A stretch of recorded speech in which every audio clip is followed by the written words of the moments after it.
জমিন আল্লাহ, আইন চলবে কার? এটা কারো বাপদাদার দেশ নয়, এটা কারো পৈতৃক সম্পদ নয়, এটা শাহজালালের দেশ, এটা আলেম ওলামার দেশ। এদেশে মুসলমানরা রক্ত দিয়ে স্বাধীন করেছে, এদেশে মুসলমানরা ইসলামের উপর জীবন দিল, ইসলামের উপর থাকবে ইনশাআল্লাহ। কোরআন দিয়ে নামাজ পড়তে ভালো লাগে, কোরআন দিয়ে খতমে তারাবি পড়তে ভালো লাগে, ওই কোরআন দিয়ে সংসদ চলবে, সচিবালয় চলবে, হাট চলবে, বাজার চলবে, বিচারালয় চলবে। এই ব্যাপারে সিংহভাগ নামাজি বিরোধী।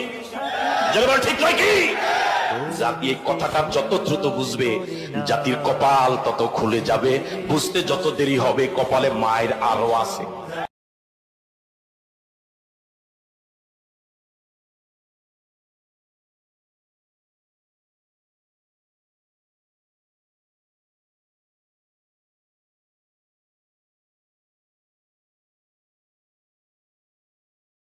জমিন আল্লাহ, আইন চলবে কার?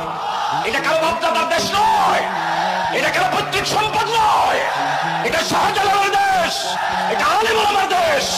এদেশে মুসলমানরা রক্ত দিয়ে স্বাধীন করেছে, এদেশে মুসলমানরা ইসলামের উপর জীবন দিল, ইসলামের উপর থাকবে ইনশাআল্লাহ। কোরআন দিয়ে নামাজ পড়তে ভালো লাগে, কোরআন দিয়ে খতমে তারাবি পড়তে ভালো লাগে, ওই কোরআন দিয়ে সংসদ চলবে, সচিবালয় চলবে, হাট চলবে, বাজার চলবে, বিচারালয় চলবে। এই ব্যাপারে সিংহভাগ নামাজি বিরোধী। ঠিক নয় কি? জাতি এই কথাটা যত দ্রুত বুঝবে, জাতির কপাল তত খুলে যাবে। বুঝতে যত দেরি হবে, কপালে মায়ের আরো আছে।